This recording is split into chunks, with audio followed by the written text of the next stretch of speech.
আজকে আমরা হাসতেছি কেন জানেন? আমরা হাসতেছি কারণ আমরা ইউহিব্বুনাদ দুনিয়া ওয়া ইয়ানসাউনাল আখিরাহ।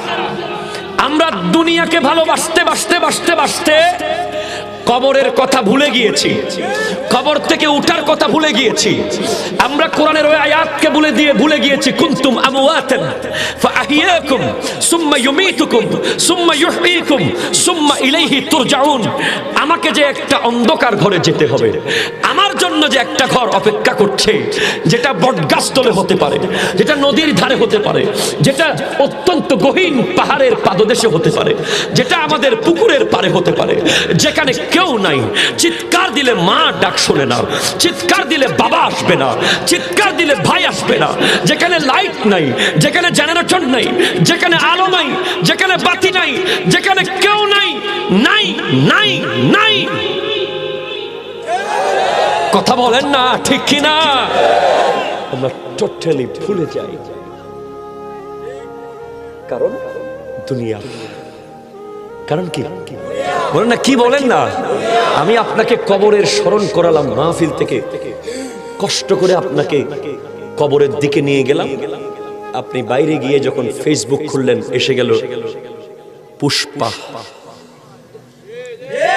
কথা বলেন না, ঠিক কিনা বলেন না? সাথে সাথে আপনি বলছেন একটু বাঁকা হয়ে হাঁটি। আপনি বাঁকা হয়ে হাঁটা শুরু করে দিলেন। জিজ্ঞেস করলাম এটা কি? কয় নতুন আইছে। হাঁটতে হাঁটতে জুতা খুলে ফেলতেছে। কথা কোন ঠিক কিনা বলেন না? আবার আপনাকে মাহফিলে এনে আমি আল্লাহর নবীর হাদিস দিয়ে কবরের স্মরণ করিয়ে দিলাম। আবার আপনি বাইরে যেতে না যেতেই আইপিএল। ঠিক কিনা বলেন? আবার আপনাকে বুঝালাম বের হতে না হতেই গেম, নাটক, সিনেমা, দুনিয়া আপনাকে এমন ভাবে গ্রাস করে নিয়েছে, আপনি ধপ করে মরে যান। কোথায় মরেন কোনো ঠিক ঠিকানা নাই ভাই, ভাই। আমার দয়াল নবী বলেন ইউহিব্বুনাল মালা ওয়া ইয়ানসাউনাল হিসাব। তারা এমন ভাবে সম্পদকে ভালোবাসবে, সম্পদকে ভালোবাসতে বাসতে বাসতে বাসতে হিসাব কিতাবের কথা ভুলে যাবে। ঠিক কিনা বলেন না? আজকে সম্পদকে এমন ভাবে ভালোবাসে, হিসাব যে হবে, প্রত্যেকটা পাই পাই যে হাসরের মাঠে হিসাব দিতে হবে। কোন জায়গা থেকে এই সম্পদ তুমি গ্রহণ করেছো, কোন জায়গায় তুমি খরচ করেছো, এই প্রশ্নের যে উত্তর দিতে হবে সেটা আমাদের খবর নাই। ইউহিব্বুনাল মাখলুক ওয়া ইয়ানসাউনাল খালিক। আমরা দুনিয়াকে ভালোবাসি, দুনিয়ার সৃষ্টিকে ভালোবাসছি, আমরা স্রষ্টাকে ভুলে যাচ্ছি। এমন অবস্থা হচ্ছে ইউহিব্বুনাল কাসুরা ওয়া ইয়ানসাউনাল কুবুর। আমরা বড় বড় বিল্ডিং কে ভালোবাসতেছি, কবরকে ভুলে যাচ্ছি। ইউহিব্বুনাল মাসিয়াহ ওয়া ইয়ানসাউনাল আসি। আমরা গুনাহকে ভালোবাসতেছি, গুনাহকে। আমরা যে গুনাহগার সেটা আমরা ভুলে যাচ্ছি। ভাইজান, এরকম হলে হবে না। আপনাকে প্রস্তুতি নিতে হবে। আপনাকে দুনিয়া যদি গ্রাস করে ফেলে, আপনার সার্টিফিকেট ছেঁড়া হয়ে যাবে, আর জাহান্নামের ফেরেশতা আপনাকে নিতে আসবে। আপনার রুটা কবজ হবে কিরকম জানেন? অনেকগুলো ভিজা তুলার ভিতর থেকে লোহার কাটা যেভাবে বের করা হয়, নখগুলোকে প্লাস দিয়ে ছিঁড়ে ফেললে যে কঠিন কষ্ট হয়, চোখগুলোকে খুলে ফেললে যে কষ্ট হয়, নাক দিয়ে রু বের করা হবে, চোখ দিয়ে রু বের করা হবে, শরীরের প্রত্যেকটা ছিদ্র দিয়ে রু বের হবে, প্রত্যেকটা রগ দিয়ে আপনার রু কবজ করা হবে। মনে হবে গোটা পৃথিবীর পাহাড় বোধহয় আমার শরীরের উপরে তুলে দেওয়া হচ্ছে, গোটা পৃথিবীর সাগর বোধহয় আমার উপর উঠে যাচ্ছে, গোটা পৃথিবীর কাঁটা বোধহয় আমাকে ফুটিয়ে দেওয়া হচ্ছে, গোটা পৃথিবীর কঠিন আগুন বোধহয় আমাকে জ্বালিয়ে দেওয়া হচ্ছে, গোটা পৃথিবীর সব যন্ত্রণা বোধহয় আমাকে দেওয়া হচ্ছে, কোটি কোটি তলোয়ার দিয়ে মনে হয় আমাকে কূপ দেওয়া হচ্ছে। এই কঠিন কঠিন থেকে কঠিন, কঠিন থেকে কঠিন আপনার রূহ কবজ হবে যদি আপনি দুনিয়াকে ভুলতে না পারেন, দুনিয়াকে ছাড়তে না পারেন, কবরের কথা স্মরণ করতে না পারেন। এবং কবজ হওয়ার পরে আপনার রূহটা নিয়ে যখন আকাশের দিকে যাওয়া হবে, আসমানের গেট কমপ্লিট বন্ধ থাকবে।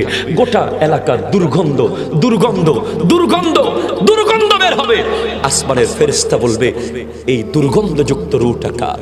তখন উত্তর আসবে, অমুক এলাকার সুদী ব্যক্তিটার রূহ, অমুক এলাকার ঘুষখোরের রূহ, অমুক এলাকার শরাবির রূহ, অমুক এলাকার বেনামাজের রূহ, অমুক এলাকার ওই ব্যক্তির রূহ এটা, যে তার মা বাবাকে কষ্ট দেয়।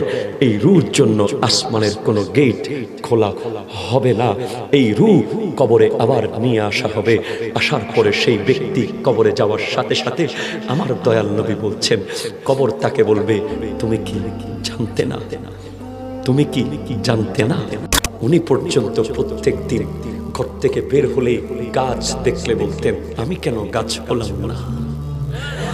কাশ मैं दरख्त होता, আমি যদি গাছ হতাম তাহলে আমার হিসাব হতো না, কেউ কেটে ফেলতো আমাকে। সিদ্দিক আকবর আফসোস করছেন, আমি যদি কোনো পাখি হতাম তাহলে আমি হাসরের মাঠে কবরে আমাকে হিসাবের সামনে দাঁড়াতে হতো না। আমি যদি মুমিন বান্দার একটা লোম হতাম, লোম সিনার লোম হতাম। উনি যদি এমন চিন্তিত হয়, আমি আপনি কি করছি ভাই? আপনি তো জানেন না কবরের জবান খুলে যাবে। ইহয়া উলুমিদ্দিন কিতাবের মধ্যে ইমাম গজালি লিখছেন, কবরে যাওয়ার সাথে সাথে কবর বলবে, এই তুমি কি জানতে না আমি অন্ধকার ঘর, আমি আগুনের ঘর? তোমাকে কি কেউ বলে নাই? তোমাকে বলে নাই কেউ?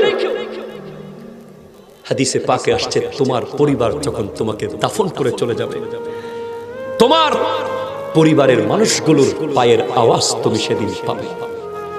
লা ইয়াসমাউ কারআ নিআলিহিম, তাদের পায়ের আওয়াজ, জুতার আওয়াজ তুমি পাবে। তোমার শ্রবণ শক্তি এত বেশি বেড়ে যাবে সেখানে।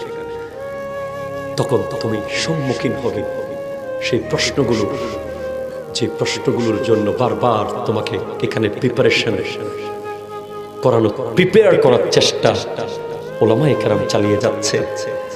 সেখানে তোমার ডান দিক আর বাম দিক থেকে আমার দয়াল নবী বলছেন, এমন ভাবে চাপ দেওয়া হবে, তোমার ডানের হাড্ডি বামে আসবে, বামের হাড্ডি ডানে আসবে।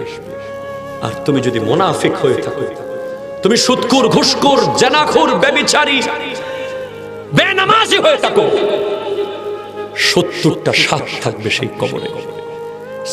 70টা সাপ নাক দিয়ে ঢুকে মুখ দিয়ে বের হবে, মুখ দিয়ে ঢুকে পেট দিয়ে বের হবে। সেজন্য আমার নবী হুঁশিয়ার করে দিয়েছেন, ইয়া আবা যার জাদ্দিদিস সাফিনাতা ফাইন্নাল বাহরা আমিকুন, ঈমানের তরিকে নবায়ন করো, সংস্কার করো। ওই সাগর অনেক গভীর, যেটা আটলান্টিক নয়, যেটা প্যাসিফিক নয়, যেটা তুমি কোনো জাহাজ দিয়ে পার হয়ে যাবে। এটা হলো কবর জগৎ, যেখান থেকে আখিরাতের প্রথম মঞ্জিল শুরু হয়ে যাবে, প্রথম মঞ্জিল শুরু হয়ে যাবে। ওয়া খুযিজ যাদা কামিলান, দুবাই যাওয়ার সময় লাগেজ ভরে নাও, কাপড় চোপড়, ব্রাশ, তোয়ালে, জুতো, ওষুধ। কবরের লাগেজে কি ঢুকাইছো? পথে পথে যদি তোমার সরঞ্জাম শেষ হয়ে যায়, ওখানে হাওলাত দেওয়ার মতো কোনো সুযোগ নাই। এখানে পানি শেষ হয়ে গেলে তুমি ওয়ারুক বাজার থেকে গাড়ি থামিয়ে পানি কিনে খেতে পারো। এখানে তোমার কিছু লাগলেই দোকান থেকে কিনে নিতে পারো, পাশের বাসা থেকে ধার আনতে পারো। ওই কবরের লাগেজের মধ্যে একটা জিনিস শর্ট পড়ে গেলে ওখানে পাশের বাসা থেকে নেওয়ার সুযোগ নাই।